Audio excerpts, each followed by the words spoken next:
ఇలా ఈటల రాజేందర్ గారు ఏదో నేను బీసీ నాయకుడు అని చెప్తుండు.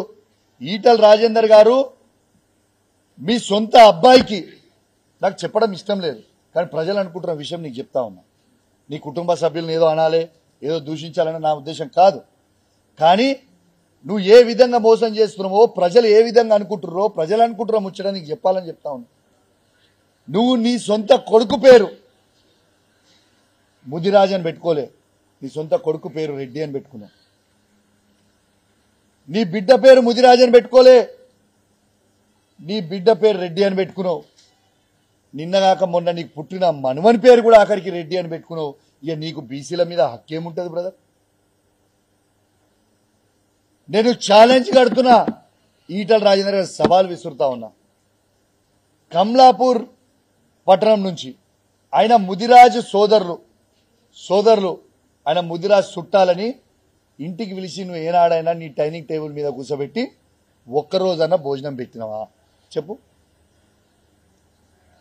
ఏ ఒక్క ముదిరాజు బిడ్డకైనా మీ చుట్టాలని తీసుకొచ్చి భోజనం, వాళ్ళ ఇంటికి వస్తే చీడ పురుగులు చూసినట్టు చూసి వాళ్ళని బయటకు పంపించినావు. ఇది వాస్తవం కాదా? లేదో నేను హుజరాబాద్లో బాగా చేస్తా, బాగా పోతా అని మాట్లాడుతున్నావు. నువ్వు చేసింది ఏంటిది, నువ్వు పోయేది ఏంటిది?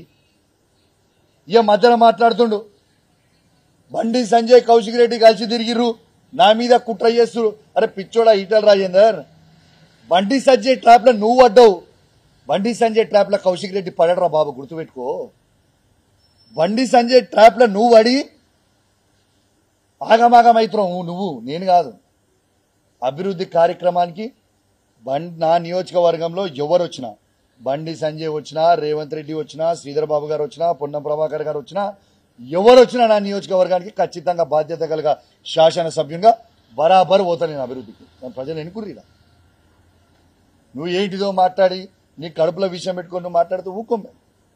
మరి పక్కనున్న మానకొండూరులో కూడా కవంపల్లి సత్యనారాయణరావు గారు, బండి సంజయ్ గారు తిరిగిరు.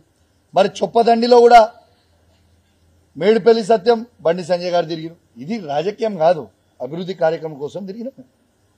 అంటే వాళ్ళు కూడా బీజేపీలోకి పోతారన్నట.